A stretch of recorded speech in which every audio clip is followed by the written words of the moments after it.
You've chosen a podcast from Low Moon Outsiders. Enjoy.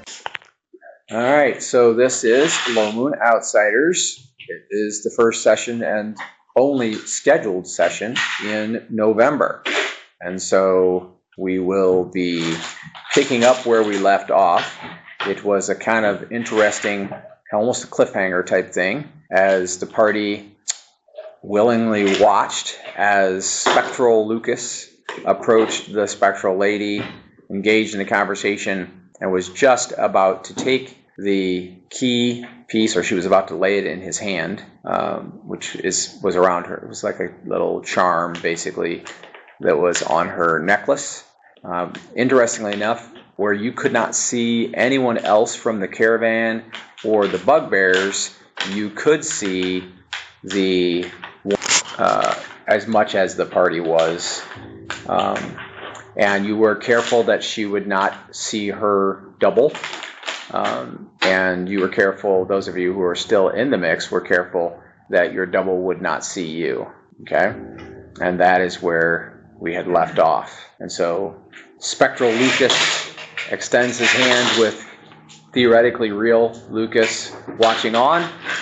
And she reaches out with the little charm, put it in his hand. I think you have it, don't you? Did I give you one? Reaches out and put it in his hand. And it looks like it's glowing because it's a spectral image, right? It doesn't look normal, semi-translucent, semi-transparent, actually. And he puts it in her hand, in Lucas's hand, and as he does so, everyone suddenly changes perspective. And you are standing where you were standing previously when the woman first put the key in Lucas's hand, including Lucas, who is receiving the key into his hand. So this apparently has ended the loop. And with that moment, the sounds of the forest filter in around you.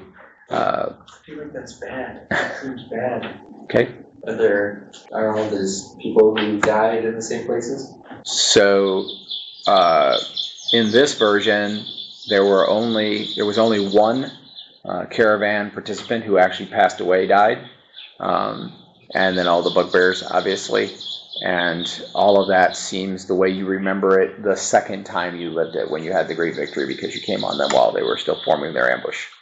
However, you do know, and you are aware, that the woman was just having a conversation with you about pursuing Porviah and the boy, because they left before the Bugbear attack happened, and you've already ascertained via tracking that a group of Bugbears set out after them to pursue them, basically. Okay, so everything is the way that it was the second time? Correct.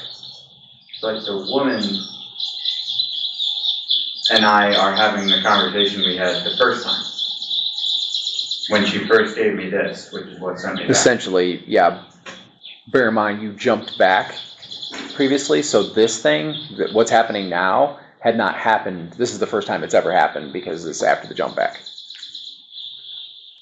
Okay. So from her point of view, you have saved them and saved the caravan, but Porviah, the halfling scout, and her nephew are missing, and she is giving you the charm in gratitude for assisting them and for being willing to go after and save Porviah and the boy. The boy's name is Liam, by the way. Right. I knew that. I don't remember if he ever had that or not.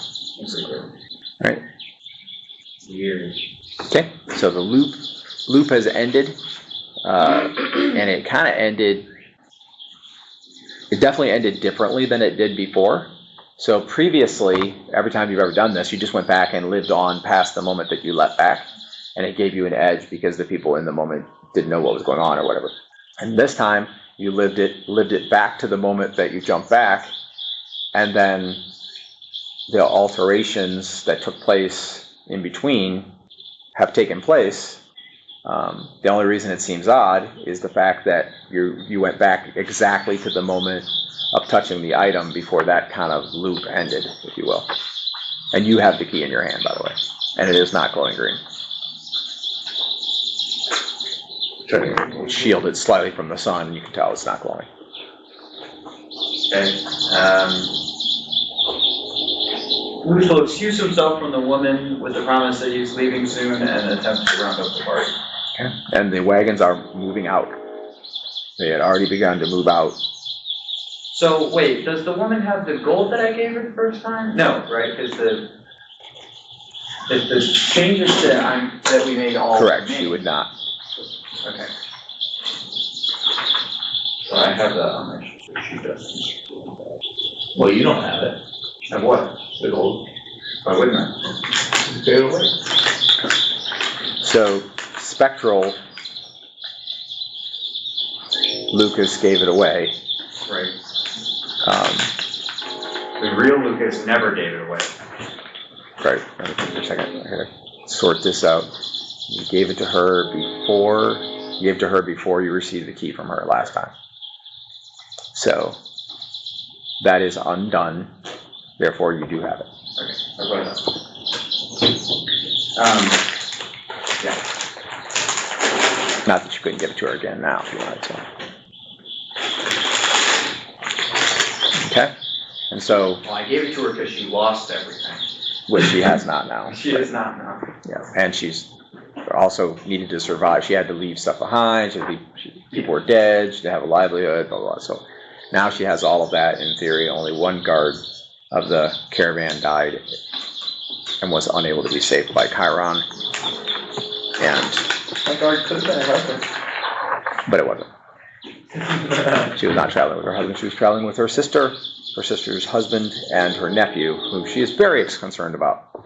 And so she is now hustling to hurry up to get on the last wagon. You realize that as you look around and check, you realize that Ethan and Richard are going with them in this version of the story, which is probably because they no longer have their guide. You're going with who? With the wagon train. So we still have to chase them down, which was the plan in the first place. Correct. Chase And through. time is passing. We're leaving now. We don't have any more time to waste. Okay.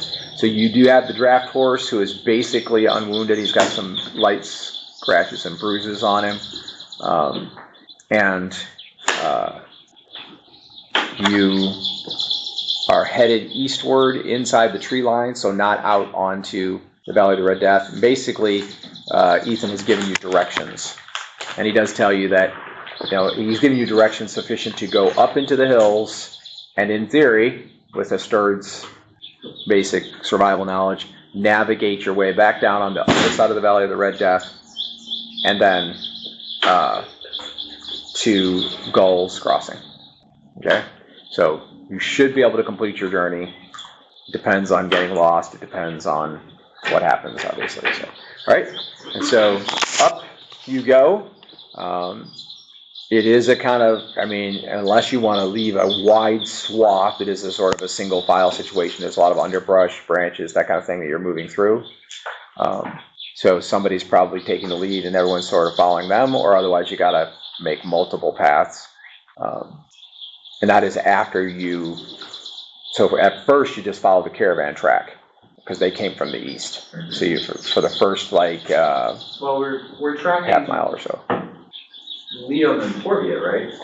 Well, it's not much tracking at this point because it's Liam, Porviah, and at least 3 bugbears that followed them. So their passage is pretty plainly obvious. Right. So in the early stages, you can move pretty quickly. You don't really have to track.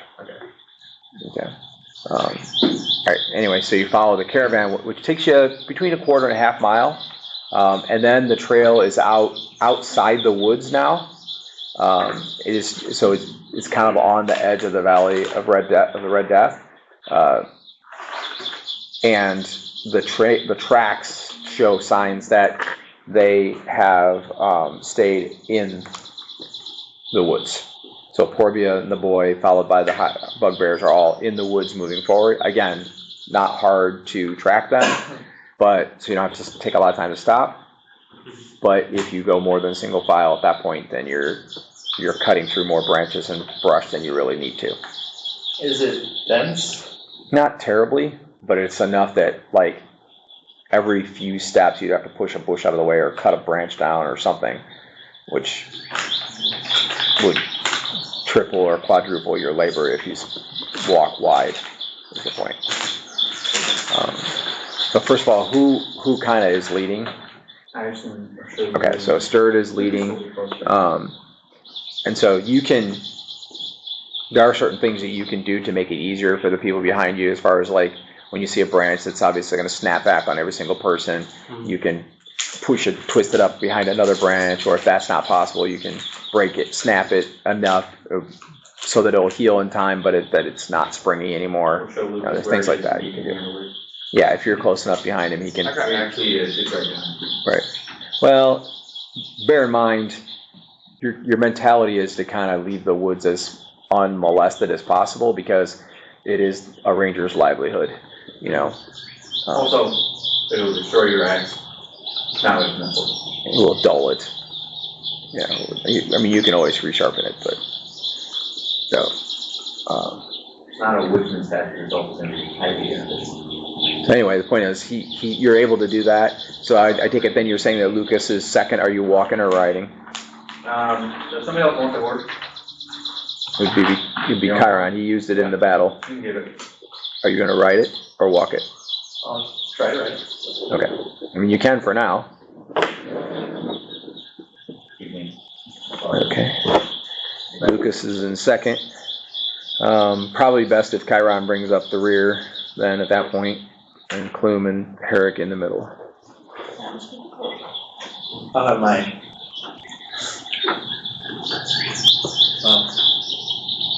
I'll have the spear. The spear is on the horse, so you will have it. I'll have the spear in my hand. Yep. I don't really carry it. Okay. And so you're picking your way through the woods, following the tracks. You know that you're 20 minutes behind, about. And kind of continuing to pay attention to the tracks and see if they look if there's something that makes it seem like you're less than 20 minutes behind, you know, like if they're slowing down or whatever, but as a general rule, that seems to be happening. Okay, so after about 3/4 of a mile, forest sounds, clear and open air to the left. It is late afternoon and shadows are long, so you're approaching twilight. So the sun is behind the mountains in the western sky. So your hope was that you would have time to catch up to them and deal with them while there's some daylight still, or at least before it gets too late to continue to proceed. So,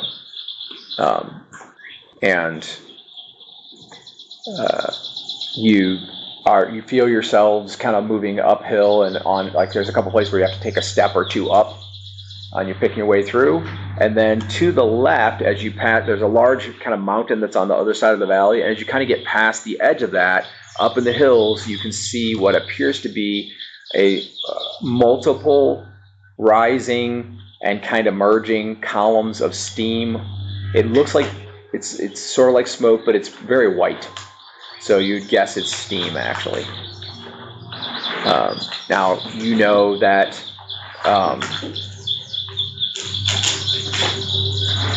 Ethan did say that if you get as far as the rising steam, you've gone too far. So that is, right now, that is, do you have direction sense? No. Okay, so that, who does? I think I might. I don't think we had it right. So from Asterd's point of view, that is ahead to your left about maybe 4 miles.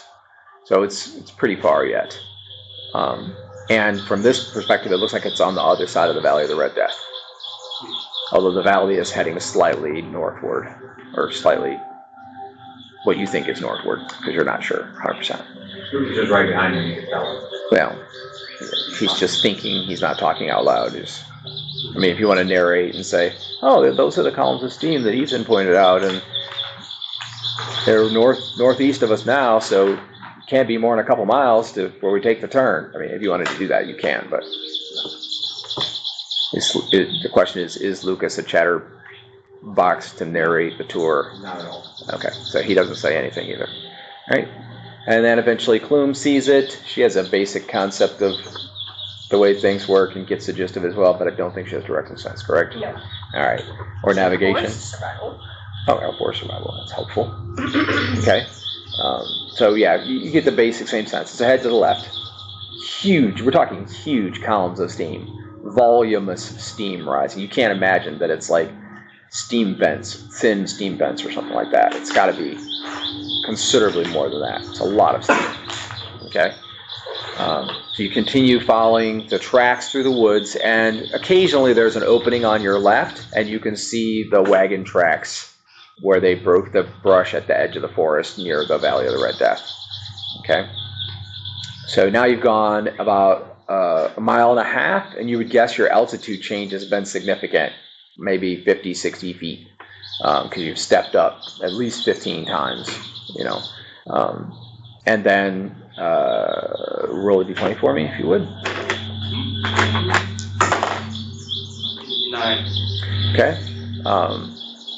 So ahead, in the general direction ahead of you, you notice that the forest sounds are slightly depressed. And Like so, muffled, or they're getting quieter? like getting quieter, less birds are chirping, less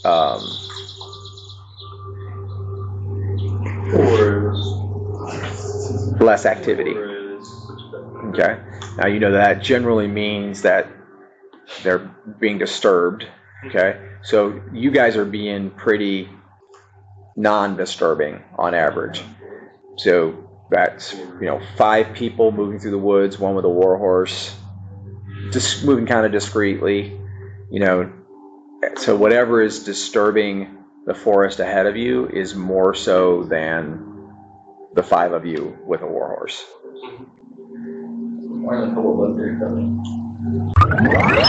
Interested in giving financially to Low Moon and support the campaign? Text LMGIVE, that's LMGIVE, to 419-419-0095. It's certainly possible. We'll go scout ahead real quick. Okay, so you just signal Lucas, let him know. He signals, let you know he's going to scout ahead. You don't have to stop, but he's going to run ahead. Okay? All right, roll percentile dice.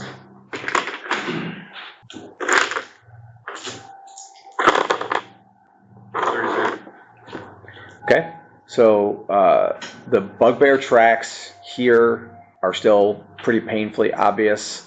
You've really not seen much of Porviah and the boys' tracks because the bugbears followed them, so they pretty well beat out their path. But you do occasionally see signs that something other than a bugbear passed through these same. It's like a deer trail or something is what they're mostly following. So, okay, 50, 60 yards out in front of the party, moving quietly, and the bird noises, the forest noises have pretty well stopped. You do see a squirrel on a branch about 8 foot high, and he has something in his hands. They have fairly opposable hands, and he was chewing on it, and then he stops chewing on it or sniffing it or whatever he was doing to look directly at you. He's about 20 feet away, about 8 feet up on a tree branch. And then you're coming up a rise, and then it'll level out again. And there are trees, good-sized trees, anywhere from a foot wide to 3 feet wide. Thin stick trees all over the place, brush. Visibility is 15 feet if it's not like upward or somewhere where it's thinned out. But anyway, you see he looks down at you, and then he looks toward the direction that you're heading, and you'd swear if squirrels have that kind of a look, you'd swear it's a knowing look. Like he goes like this. And then he turns and moves back off the tree, out of sight. Okay. Pointing in the direction I need to go. Or it's a knowing. He looked in the direction that you're heading, yes. Okay, roll a d20. Can I get my bow and arrow? Yep. I mean, having your bow out is like typical in the woods, but having an arrow notched is, Extra cautious here. yeah, if you have an arrow notched, that gives you a shot before combat. 20? You really can't carry it notched all the time because it's annoying, but whenever something starts to happen, it's kind of like, okay, and you pull it back about 6 inches and hold it with your hand. All right, anyway, you rolled a 20? Okay. Okay, you rolled a 14. What is your wisdom? 13. Okay.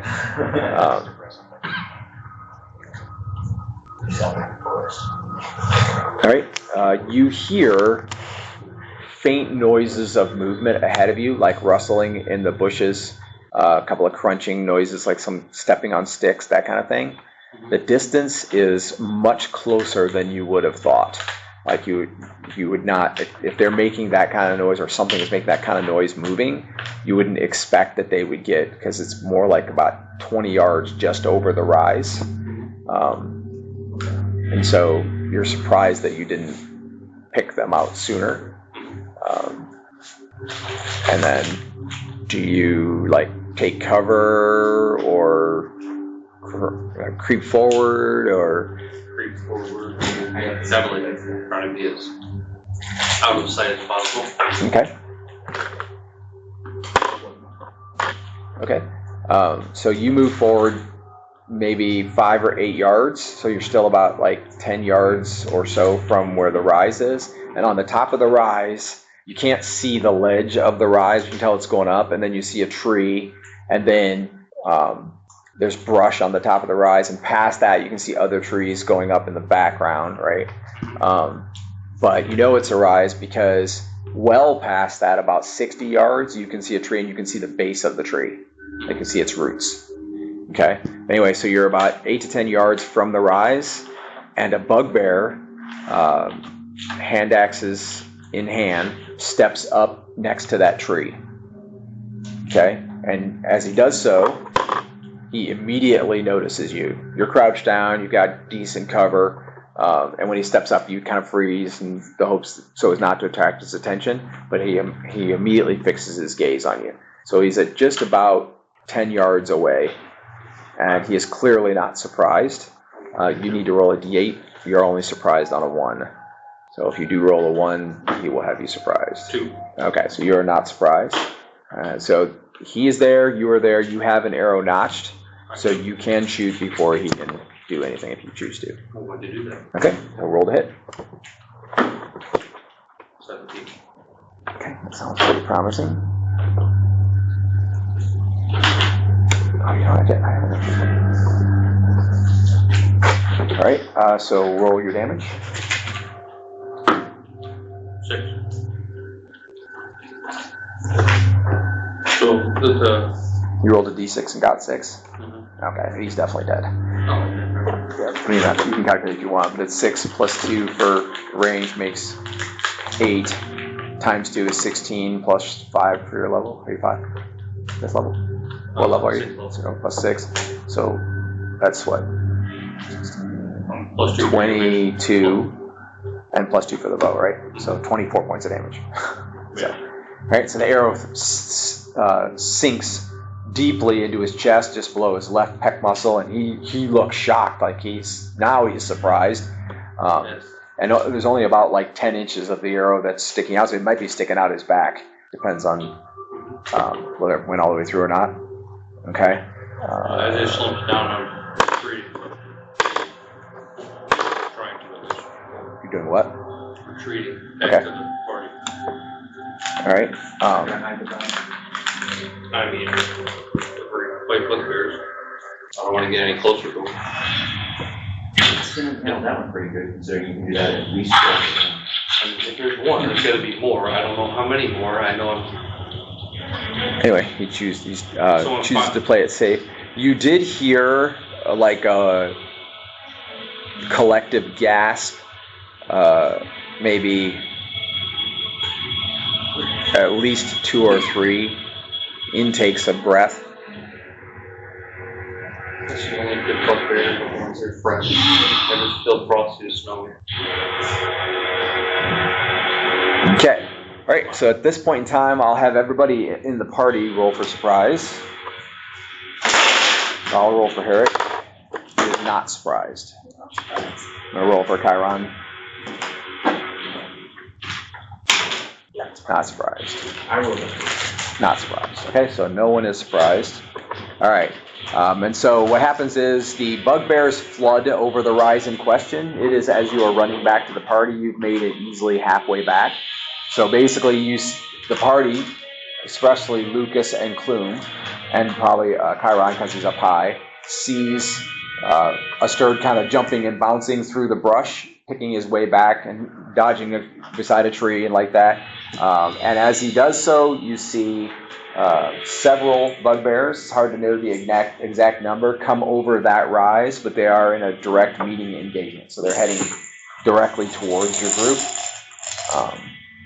And you're in single file. So now the brush does not greatly restrict you from spreading out.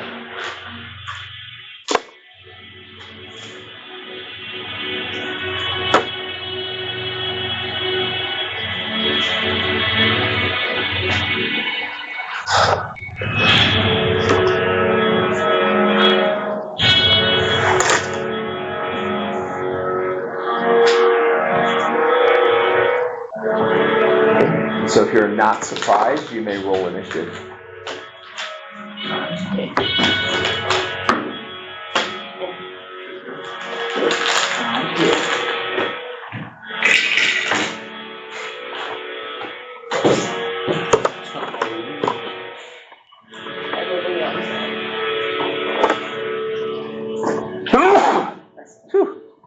Plenty of time to think about what we've done. Okay. So they are out of their hand axe range when they're being spotted, because the distance from where they are to where Lucas is about 50 yards. So they don't have range on you to throw hand axes at the moment. It'll be extended. So if you take cover there and begin to shoot, they are out of range at the moment. I'm gonna run past Lucas, kind of like curve out. We're on his right or left? We'll go. Left, right. We'll go on my right, his left. Just gonna curve around and Okay. get in a position to shoot. All right. Okay, so that'll be How close mind are you, they behind me? they are just over, probably about 35 yards. Oh, they're not. I have plenty of time. I mean, they'll charge down this round, but as they're moving, you'll also be moving, so. Assuming Lucas is ready, or Well, he doesn't have his sword drawn. Lucas is always ready for a fight, so Theoretically, yes. if he can't swing, he'll punch it. He'll punch it. Point the bugbear again. That's what I'm saying. So I'm just Theoretically, yes. Okay. when he is Lucas, we'll get ready to shoot for him. They're gonna run into a brick wall that's named Lucas.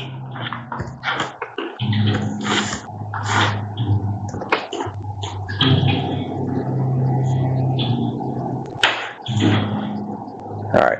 So you will not be firing a missile fire then, because you'll still be running into position.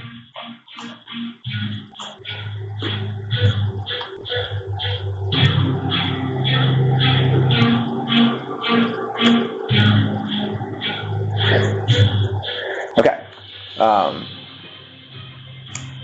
Does anybody have missile fire? Herrick could theoretically, but I think we'll pass on that.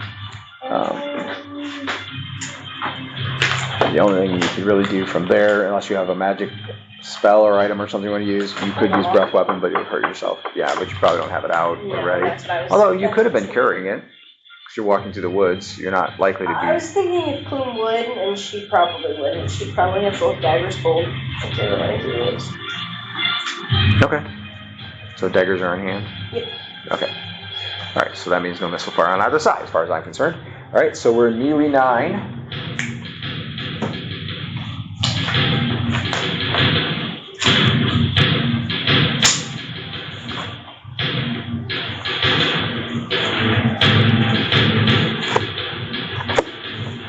Melee 8.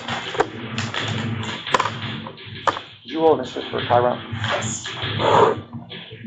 Melee 7. You have 7? Okay, so you are making your maneuver.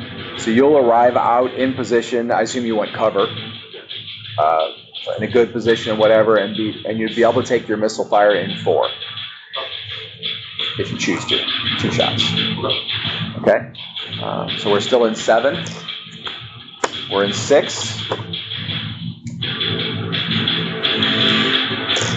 We're in 5. 5. Okay.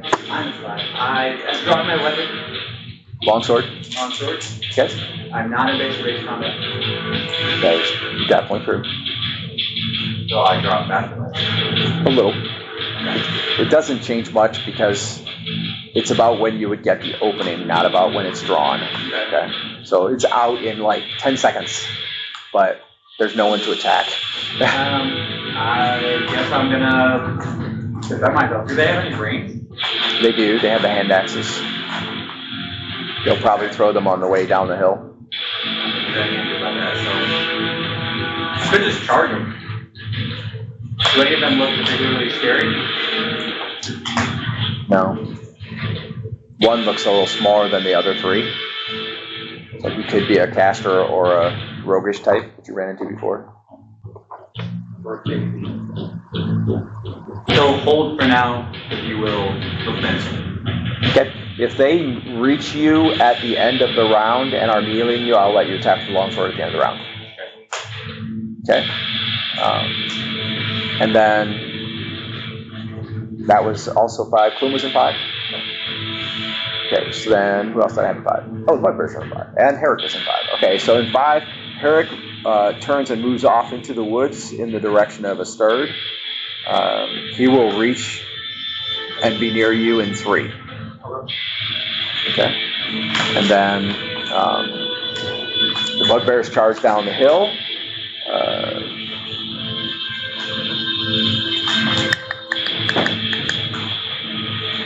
2 of the Bugbears are basically tracking on directly onto Asterd, and 2 of them are heading onto the main group.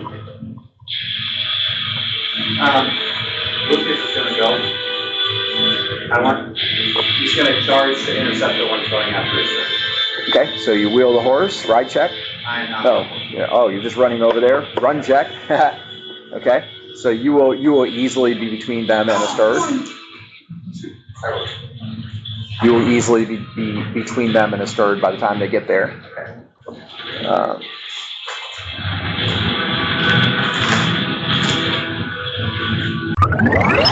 If you don't want to miss any of the story, Low Moon Origins, Uprising, or Outsiders, like and follow our podcast. Please share it with friends. I will let you shoot one of them before they engage Lucas. Technically, they're going to arrive there about the same time that you would shoot. I'm just going to assume you get 1 shot off before, which means no chance of hitting Lucas.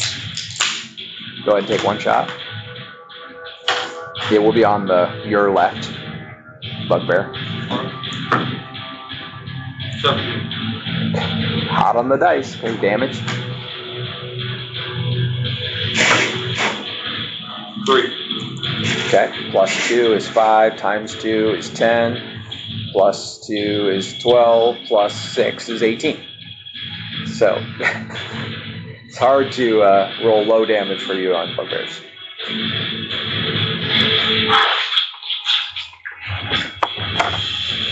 Okay. And then the other Bugbear has joined Lucas and will attack in 4. Shield parry. Yeah. And he'll miss. He does. He has a spear, actually. That miniature's not up there. Hello. And then these 2 would have been halfway to here in 4, so they're that far in 4. What was your initiative? 4. Okay, so in 4 you could countercharge them if you choose to. What's Chiron's initiative? Flying. Okay. I was giving him time to get back. Nice. Chiron does not have a dex bonus, is that correct? Correct. Okay. Alright. So it's up to you. You could wait for them to come to you, in which case you're going to meet them like here, or you could countercharge them and meet them probably Closer. Okay. So you charge boldly forward. As they're coming down at you, they are going to throw their hand axes. So first guy. What is your AC? -2.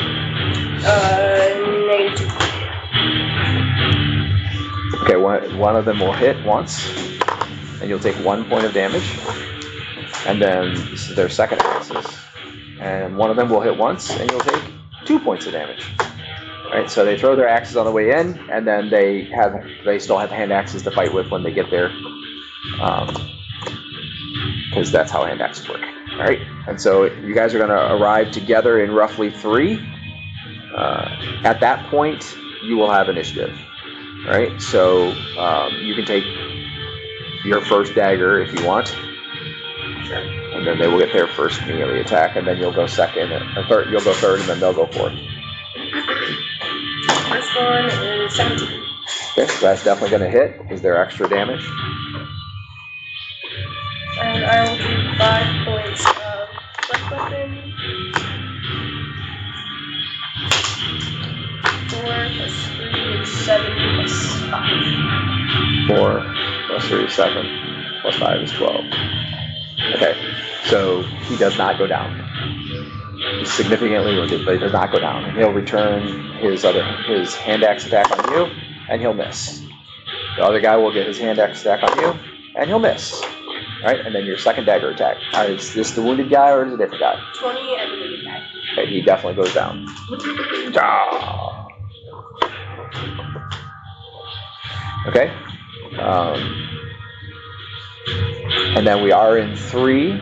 So Herrick has moved. So this is a meeting engagement with a group of bugbears on the way to find the lost boy and Porviah.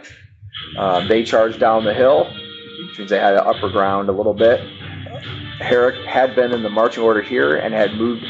Asterd had come running back and off to the side to take cover against the hobgoblins or bugbears, and you had gone out to get near him to potentially keep them off of him in case they break through. Since then, Lucas charged out and got in the way, so it is pretty unlikely that they're going to get to Asterd.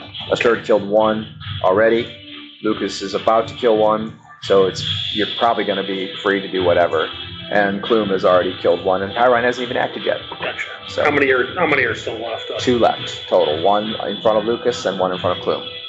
Then I'll hold for the moment. Okay. And then that brings us to Chiron. I'm gonna charge on my horse. My rental horse. Your rental horse, yep. So you're going to charge in the middle between Clume and Herrick, like this. Okay. I assume you have longsword? No, spear. Okay. So you have options. You can spear over top of Clume's head and get the guy that she's fighting here, or you can spear this guy that's in front of Lucas. Either one. Move for the guy that he's fighting. Okay, so it will be charging, so it's double damage if it hits. Also, I need a ride check. So you roll percentile dice ride check as you're weaving between trees and brush. 48. No problem. And it is C4 with the lance. Unless it's valuable. It's +1. AC3. Yep, and flanking, so 2 more. But anyway, it's it. Damage. Damage is d6 +1, plus your strength bonus, times 2. Oh, plus your cavalier. What's your level as a cavalier?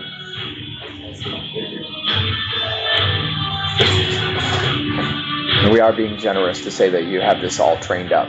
So we're going to have to make sure we keep that trained up. Same thing with Lucas. If you want that extra lance damage, you're going to have to make sure you keep it trained up. As a weapon of choice, it takes 2 hours training a day. Speaking of which, you got +1 from that if you didn't already count it. +1 for weapon of choice. Lance is the first weapon of choice. Anyway, you hit. So.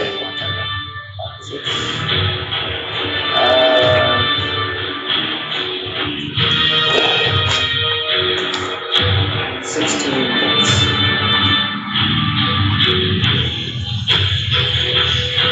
Okay, so you hear horse hooves thundering up behind you and kind of twisting through the trees, and then all of a sudden the bugbear in front of you takes a heavy strike to the upper body. Roll a saving throw versus normal blow for the lance. It made it. And then we're checking to see if it's stuck in the bugbear. It is not. Okay, so he basically careens on past. Now that it does twist the lance out of position, so you can either let it go or you can keep it. You don't really need it for another target at the moment, but you don't necessarily have another target. So there's no way to get it hauled back around to go after the other bugbears. So. But there could be more bugbears coming over the hill too, which would be in line of fire for. So you might want to keep it. Yeah. All right. So make a dex check.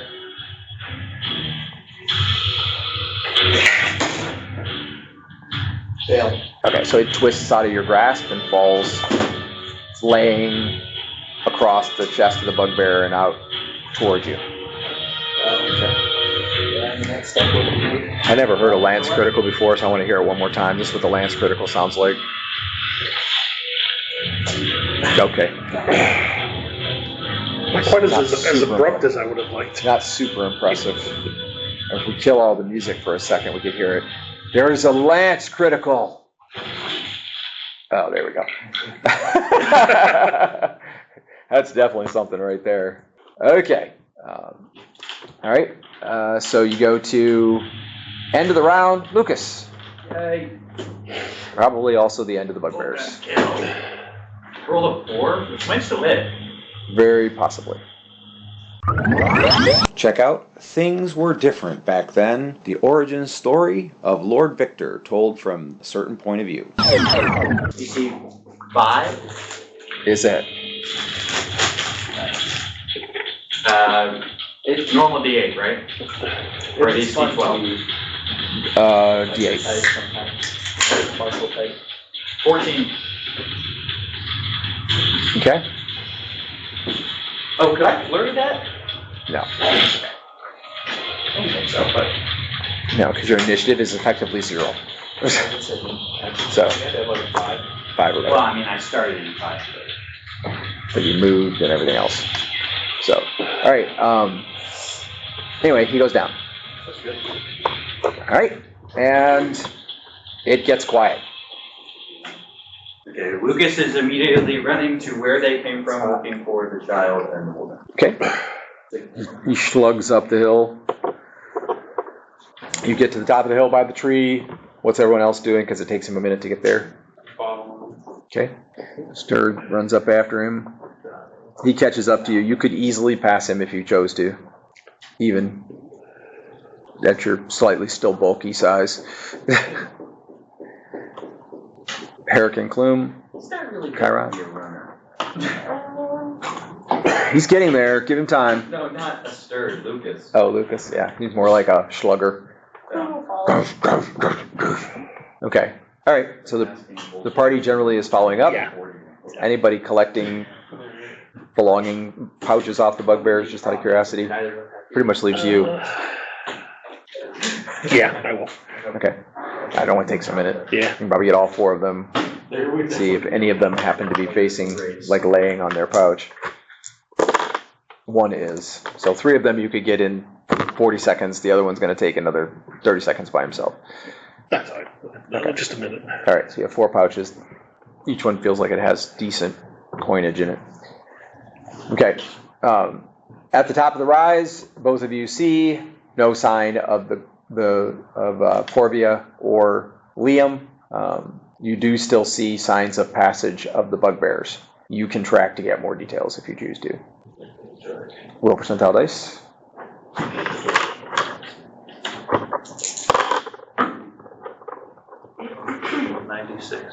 Okay, so the tracks here show, once you're over the rise, they show the bugbears going out and the bugbears coming back. The tracks here, you don't see any signs of the girl or of the halfling woman or Liam. You could go further along the route and see what you see. They clearly were not carrying them. didn't like throw them down or anything, and you're not seeing any signs that they came through here at all. But that's probably because the bugbears came through here twice. Okay. Roll a d20. Can I borrow a d20? Oh, yes. Set you up with a 14. more complete set of dice here in 1 second. Okay. Less than my wisdom, but not much better than anything else. Actually, I take that back. All right. So you do notice that one of the bugbears, as he is laying on the ground, is not dead. He is unconscious and bleeding to death. Just as a note. Okay. Which one? It is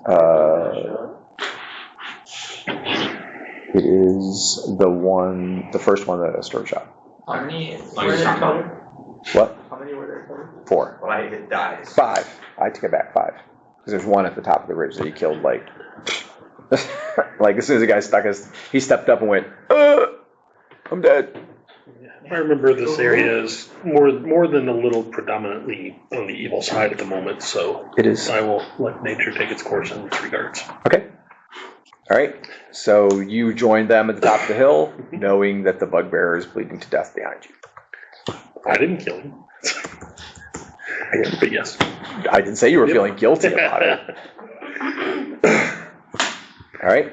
By the time you get there, it is obvious that, from the look on Asterd's face, that they have not located the missing boy, or the missing scout. Lost the trail? No, the trail is still painfully obvious, just you don't see their tracks specifically. You have to answer him, because I'm just telling you what you know. Oh. No, we haven't lost the trail, but I don't know exactly where they are still. Well, We're still. need to keep moving. They shouldn't be in imminent danger now. Both of the Cavaliers can roll d20. Cavalier fails. Okay. Tactically, you realize that if these are the same bugbears that were following them, it's possible that something turned them back, like they lost them. They lost their tracks. That seems unlikely. Or they went somewhere that they weren't willing to go, or they went too far, too fast. Without knowing the answer to that question, further on down the road, it's very likely that you will lose the boy and the girl, the boy and the scout. Tactically speaking, could be a mile away, the bugbears left off. You're following the bugbear tracks, basically. Well, Ryan understands that, but he doesn't say anything. Okay.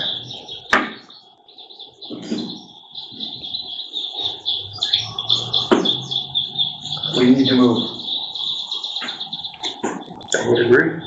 That's what I'm planning on doing. Okay, back in single file order and heading off into the woods, following the tracks, which is basically on a deer path.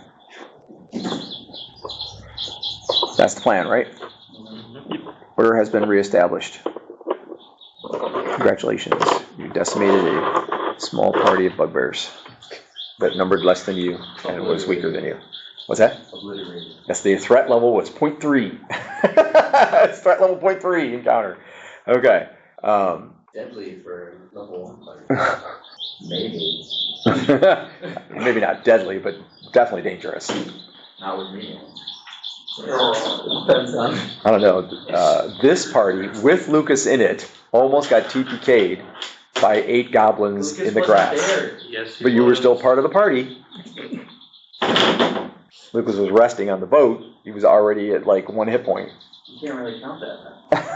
Okay, so if you take circumstances, They got Lucas was not TPK'd. in the party at that they point. got TPK'd by a group of goblins and a day off. So if you take the reality of adventuring out of the mix, it's not. There you go. That's right. All right. Anyway, I really like that kind of. It's almost like a. Game. What is it? I mean, it's not true. People don't It's almost like an oxymoron. People don't. Yes, I mean, you're right. It's not real reality, but it's fake Okay. reality. It's fake reality. They call it fantasy. That's what fake reality is. Oh. Fantasy. It's the reality of the fantasy. I cannot wait for a day I've been playing an illusionist long enough to say, it's not real reality, it's fake reality. And it's just as real reality could ever be. Or you could say this. You could say it's not real reality. It's fake reality. I didn't make it. You didn't make it. That's fake reality. I worry for the day when you played an illusion long enough to go, I'm not sure which one of us is real. Yes. Yeah. There you go. Okay. So Doing a good job. You're playing you illusionist. continue on the trail. I look at the camera. That's all, folks. About a half mile, continuing to rise. You now realize that out to the left at about the 10 o'clock position is the steam columns that are coming up that you saw before. And they can't be more than 2 to 3 miles away at the most. And then you're at a point where the brush to the left is pretty clear. And there's a trail, almost like a road, that comes in along this cliff edge, and you're crossing that. And it looks like the wagon train came through here and then was going along the edge of the forest after that. So you see recent signs of their passage. You still see recent signs of the Bugbear passage at that point. So you cross the road, go up the next rise, which is really kind of a climb because it's like a 5-6 foot straight up. And so you have to kind of climb up onto it or go around it. Whatever's fine. And then from there, you can see that the Valley of the Red Death, which you've been following, goes up and flattens out at the level of the steam vents. And you can hear sounds of the steam and sounds of the, like water, almost like a river rushing or something like that.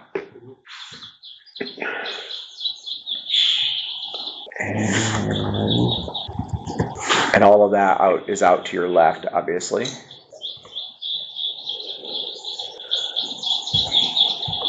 Oh, push the button 2 times. I made it think. There you go.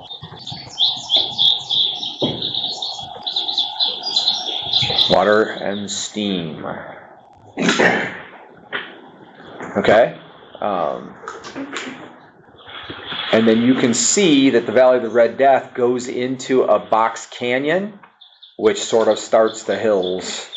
And the steam is to the left on the other side of the box canyon. So you're basically coming to the right side of a box canyon. The tracks of the Bugbears go straight ahead up the pretty steep rise that lies in front of you. I assume you're continuing? Yes. Okay. So you get to the point where you're overlooking a steep drop to your left, but you're up on, it's basically rock now, limited, there's no trees where you are, but there is brush. So there's soil, and the trees are mostly growing into cracks and in between boulders and stuff like that. And if you're continuing straight up from here, you're starting to doubt the ability to take the horse. I mean, he's going to have a hard time navigating, slippery. If he steps in a crack, it'll break his ankle, that kind of thing. But looking to the left, you can very clearly see the steam rising, but you can't clearly see what it's rising from. It's like the mountain comes in from the left, mountain comes in from the right, and then right there where the two seem to meet, there's just these voluminous clouds of steam rising, and you can see smaller clouds of steam that are coming off of that and rolling along at a kind of ground level, and they're obscuring the landscape for some distance, probably a mile. And so here and there are clouds. But this side of the clouds, looking into the box canyon, so you can see into it, you're at the height, you're probably about 20 feet above floor level of the box canyon. Looking into that area, you can see orange glow in between black volcanic rock. So, who has survival? We know Clune does. She mentioned forest survival. Anyway, does anyone else have a survival skill that might be appropriate? A wilderness survival skill? Nothing other than just eating a wild. No, not hunting. I have forest and I do. Forest and what? Okay, roll a d20. 17. Okay. So both of you think that it is a volcano. What you see before you is a volcano, and what the orangish colored glow in between the rocks is lava or magma. Yep. Underground stuff. No, it's not technically under the ground. It's flowing in between the rocks, so that means it's lava. Yeah. Ahead from where you are, there's like about 10-15 foot steep rise on about a 45-degree angle, and there's a rock, and it overlooks, so you have a little bit higher perch to overlook the lava, and you can see a broken branch as if the bugbears went up there. The heat level was stronger in my. Aren't they fridge? And it does feel warmer here. I sense that they went up there for safety reasons because of the lava, or Probably to look. It doesn't look like it's unsafe. Like here is everything is hard. Like you saw lava rock. The whole valley was filled with lava rock. You saw that before. But here, the ground looks solid and you could walk on it no problem. But there's not much cover, and so you would expect that either they went up there because that's where the girl and the boy went, or the halfling woman and the boy went, or because they went out into the valley and the bugbears wanted to look and see where they went. So from there you should have a better view is the point.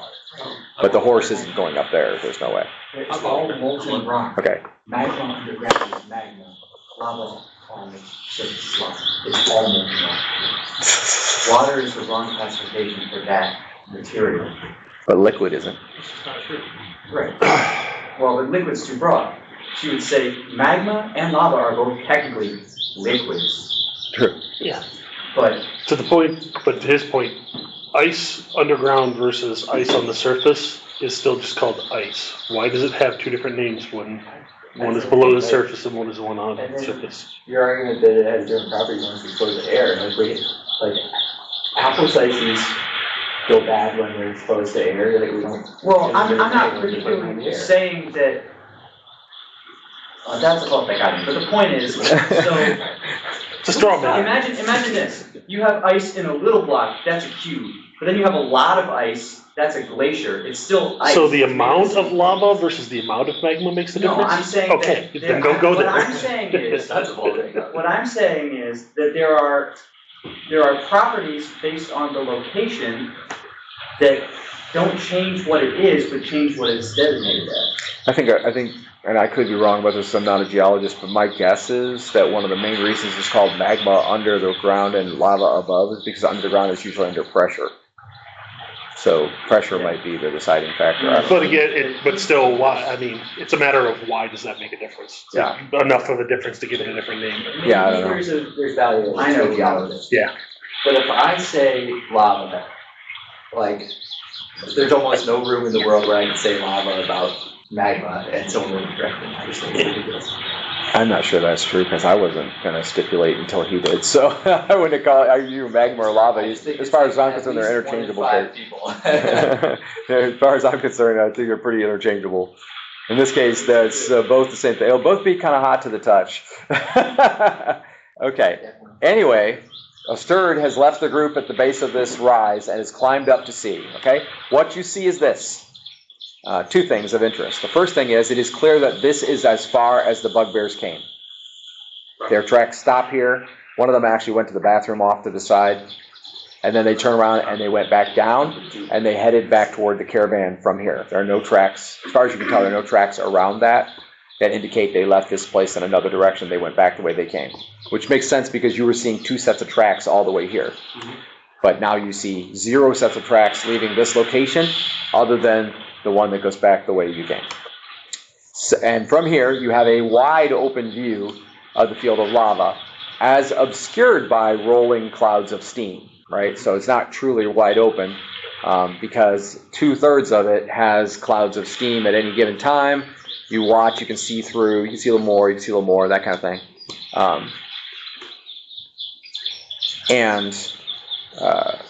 there's no sign of life per se. So at the edge of the box canyon, out to your, almost straight out to your left, about the between 12 and 1 o'clock position, right, is where the steam is rising, and you would guess that there is a body of water there that is continually hitting the lava, and that's why there's steam rising. And you can hear the river or something flowing in that place. Okay? Also, it is essentially getting dark. So the valley is lit by streams of red glowing light that's coming up between these islands of lava, of non-molten lava rock, right? Volcanic rock. What? Okay, we'll talk about it later. All right, but we are dying to know, just not right now. What? Oh, that makes perfect sense. Okay. I have gas in me after I eat beans, so I could be Danma. You're not under pressure though. Dude, Internal pressure. the only days I'm not under pressure is my Sabbath, and I'm under pressure to not be under pressure. That's 7 days a week. Technically, we're all under pressure. Yeah, millions At of pounds least of one air atmosphere. Yeah, one atmosphere. Yep. Okay. Anyway, so that's what you see. So the field of volcanic rock with little streams of who knows how deep lava running between it. Clouds of steam rolling into the valley from the left. It is a box canyon as far as you can tell. It doesn't there's a way out. And a trek for the koi and action. Okay. Roll percentile dice.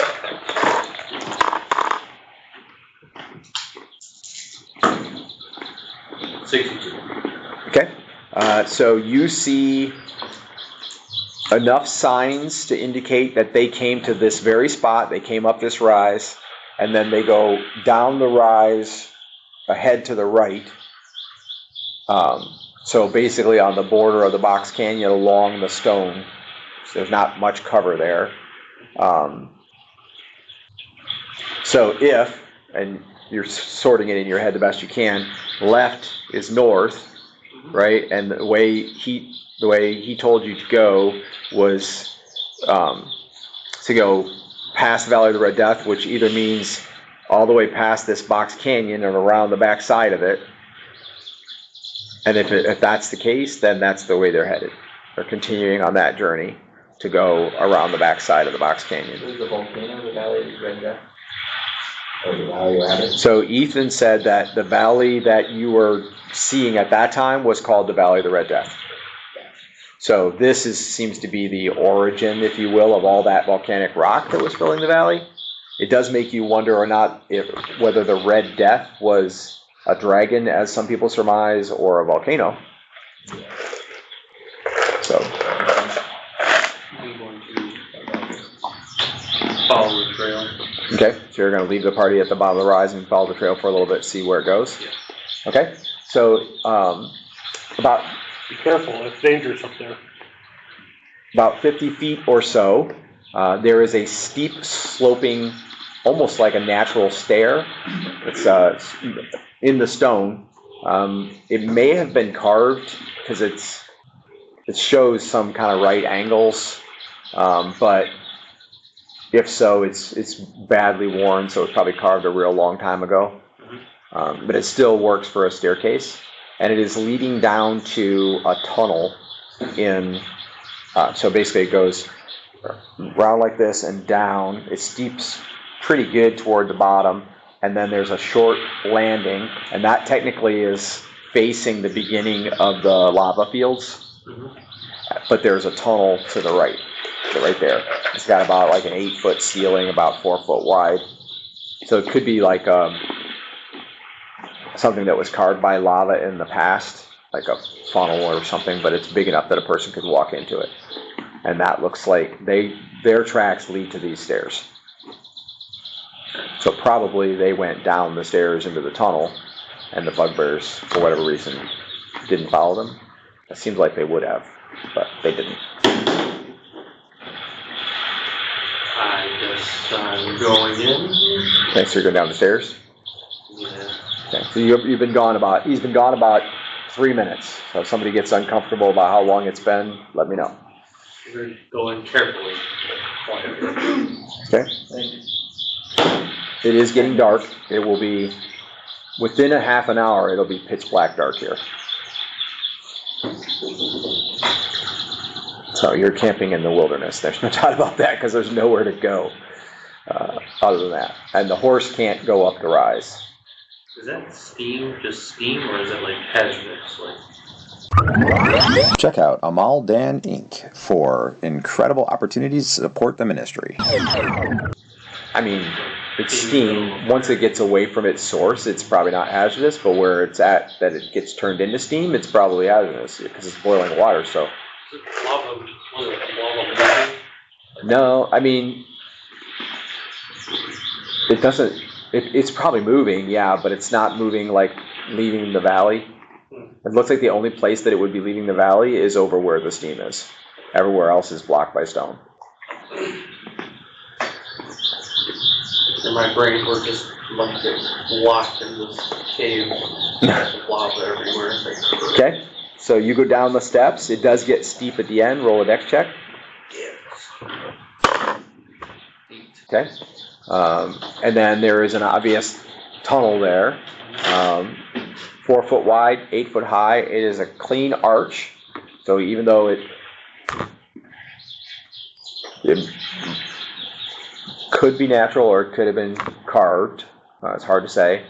And then where you can see there's just, I mean, it's getting really dark, but there's just kind of some ambient, like the moonlight, starlight. It's about 60% cloud canopy. And then there's some light coming from the valley from orangish colored light.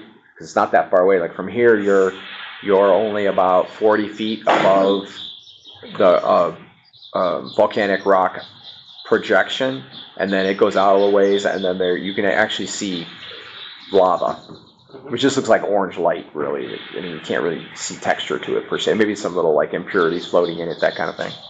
But anyway, so looking inside there, you can see that the floor is also arched, so the floor is not flat.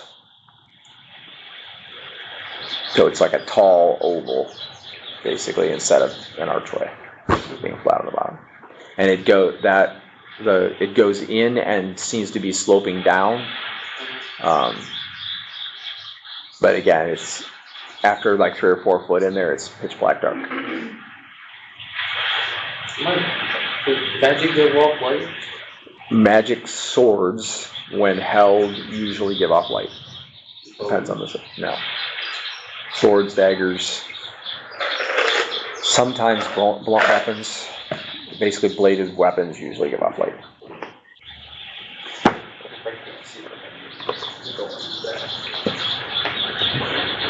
Do you not have a magic sword? I don't. Do you not have a candle? Oh, and I have magic bracelet. Do you have a candle or a torch?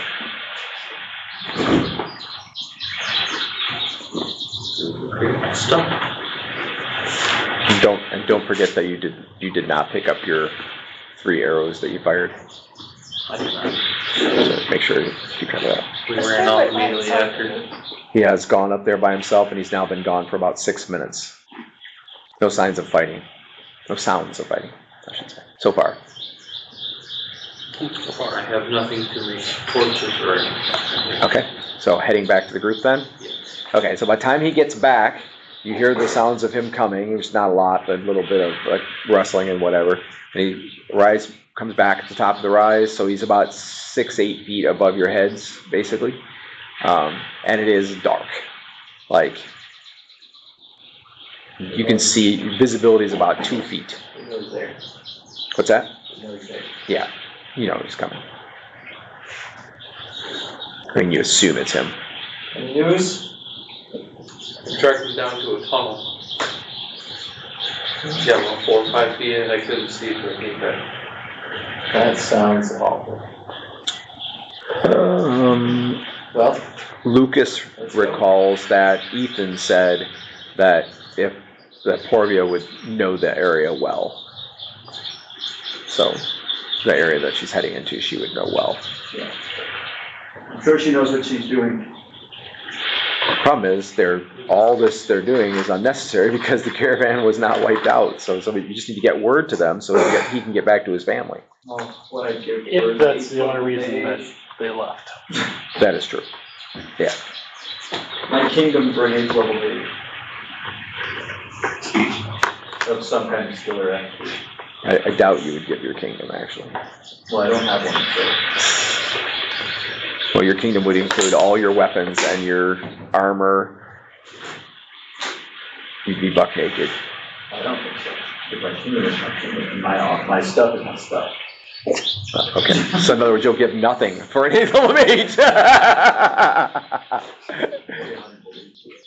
I guess we're following them then. I'll get it. I think I left my pepper in the car. Mine is a dancing lights skeleton. And we located. Plume can light the way for you. I'm getting a torch out. Huh? Torches can also light the way. No one is saying to me about the crafting of different lights. I don't suppose that my second level X costs a create light. I don't remember what your second level X even is. I would suggest that we remove our armor now, or perhaps in the mouth of the cave.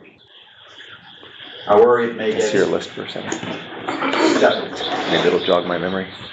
Because I left that other bag at home. Remove our armor Below the mouth of the cave. The other X that I think I have somewhat figured out. So it is not a combat spell. That much I know. Right. And stopping in the heat to remove our armor will slow our passage. Isn't wearing like the best armor available? I can't do that.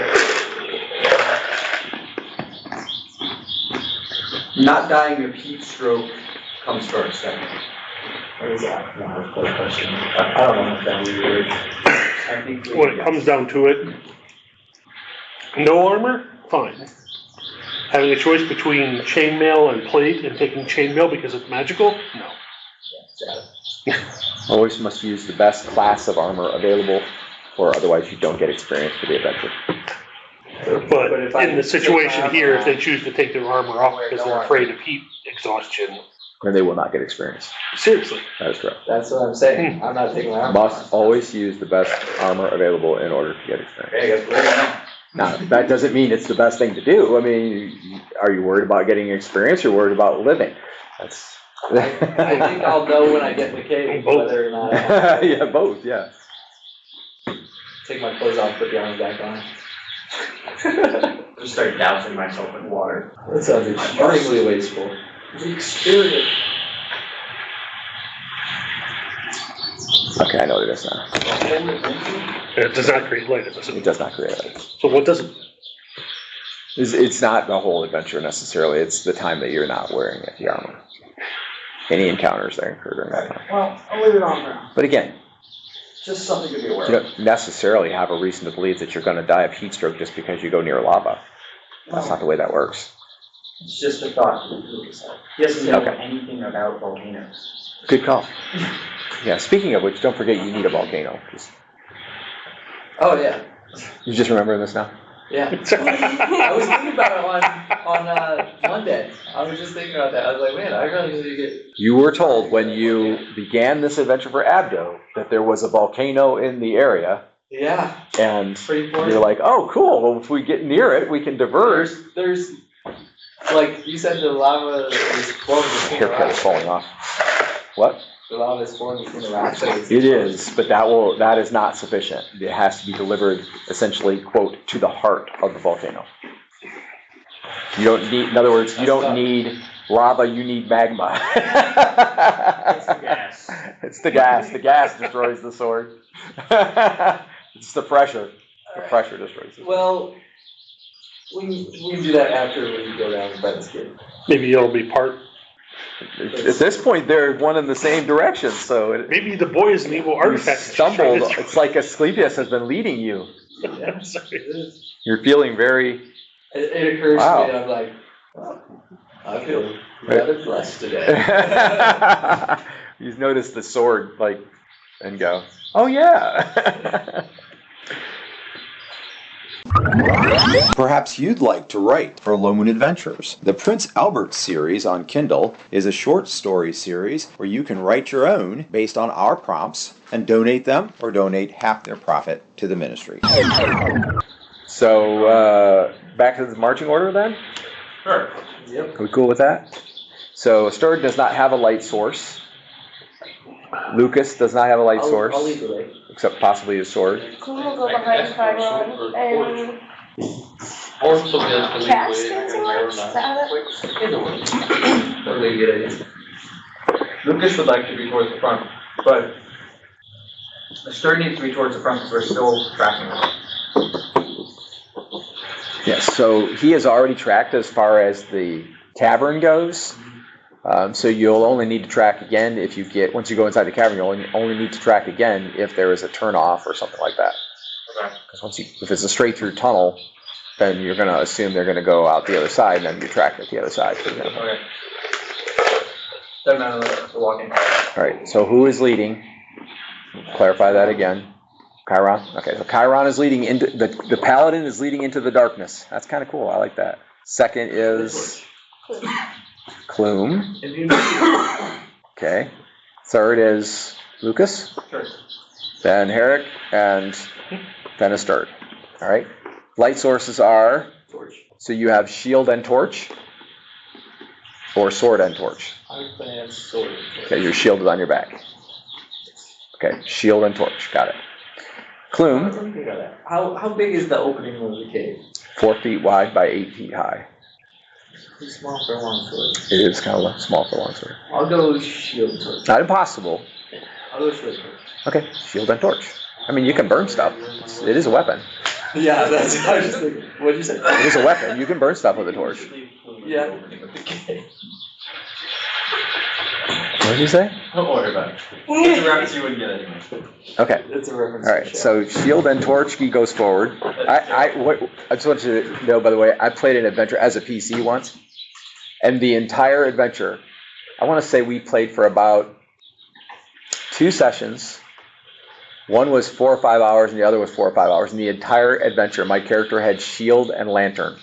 I was the light for the party. I had the only light. I was the light the whole time, and through the entire party. At one point in time, we were in a combat, and we're fighting, and I had the only light, and we got attacked from the side, and the door opened, and I got attacked, and so I'm like hiding behind my shield, hiding behind my shield, holding the lantern, and then like they're trying to squeeze in front of me, and it just got all super cat. And I wound up laying on the ground with and holding the lantern up while they're fighting. The whole time I was the lantern bearer. It's pretty funny. I did kill one monster with the lantern, which everybody got really mad at that point, and I couldn't do that again because they were afraid I would break it. It was also our only light source. So if the lantern broke, we were like in the dark. In our Bugbear fight, yeah. Okay. So are you doing dancing lights then? Yes. Okay, so dancing lights can take one of 2 forms. It can take a light man form, which can walk in front of you, or a floating balls of light form, which you have 3 balls, and you can kind of float them along at your whim. Which means you could like send one a little ways away if you needed to, that kind of thing.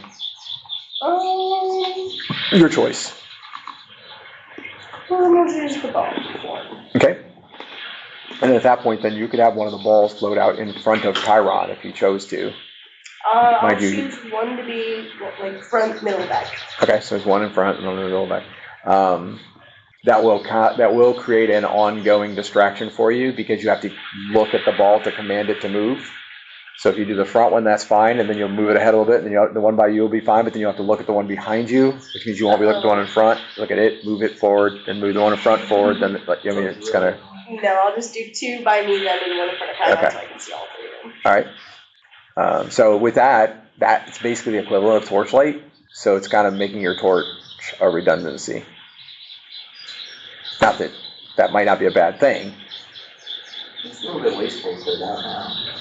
Okay, well, all right. So we have double torchlight in the front, torchlight in the middle, Yeah, pass it back. torchlight Pass in the it back. Okay. Is it dark by the people in the back right now? It will be dark in the back, that is correct. Because she didn't give them a torchlight. So you could give the torch to Asterd, and then he'd be able to see. That'd probably be good. Don't give it to Eric. Do either of you want to carry this torch back there? He's James? the only one that really doesn't need a second. James, do you want to carry the torch? Use it as a speaker. Sure. Okay. Alright. So Herrick has the torch. He's So the- now you have he's the shield one and... whose second hand is least effective. No offense. Shield and... I can still What cast is your spells other on weapon the other than torch. longsword? Well, my weapon of choice is a cudgel. Technically, you don't have a cudgel, I have a mace. Okay. So... I mean, she's just not going to get +1 to hit with it, and you don't get a cool knockout ability. I do have a dagger. Or the So... attack weapon, or attack speed of 5 levels higher. Yeah. Which isn't enough to make it 2 for 1. Anyway, unless it's on horseback, I don't think. yeah, I have to be on horseback too. I'll take dagger. Okay. Dagger and shield. Got it. I know. I didn't say, oh, you. All right. So in the tunnel, you no longer hear the sounds of the forest. You no longer hear the sounds of the river. But you do hear kind of low, it's almost like creeping sounds of the lava flow. And they're definitely outside the tunnel. Okay, so the whole box canyon is filled with it. So you can almost feel the sounds of the lava flow. Okay? Everyone need to make the dex check on the way down the stairs, by the way. Stairs. Stair check. Fail. Made it.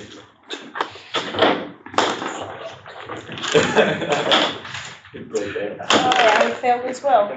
14? Okay? Should be fine. Equal to or less than your dex. I rolled a 20. Yeah, I'm good. Okay? So Chiron was leading down. You slip on the stairs and slip down onto the platform. If you would happen to slip past the platform, you would go out off, you'd have a significant drop onto a volcanic hard ledge. It's not lava. But you need to make a second dex check to stop yourself on the platform. Dex check or fall into the lava and descend. Can I catch him? I made it. 11. No, because you're not even second. All right, Clume and then failed too. Clume failed as well. So Can I you get fall Clume? onto the ledge. Clume is falling down. Dex check at half to grab onto her as you start to see her fall. Nope. Okay, and I made a dex check. at roll a second dex 24. check to see if you can stop yourself on the platform at the bottom. Yep. Okay, both of you roll a d6. If you both roll even or you both roll odd, she has crashed into Chiron. Even. Okay, so she has missed you. You land on the platform. She is onto the platform and going. You failed the second dex check, correct? Is that what we determined? Me? Yeah. Yes. Okay. So she goes on the platform and she's bouncing off the platform and she'll go over the edge and hit about a 40-foot drop. Can I also try and grab him? Dex at half. I barely made that dex at all. Okay. Of all of the people to fall off the cliff, at least it's the one with wings. Yeah. And to be clear, you have not actually. Well, actually, you probably had done the dancing lights, so they're going to stop moving and sit where they are. Unless you want to like have them fly over you. Okay, so on the way to the ground, you could change into a dragon, which would stop you from impacting the ground and taking about 12d6 damage. Yeah, then I'll do that. Yeah, unless you have another method. You don't do feather fall, right? Oh, you just Stay tuned for more Lomunian adventures.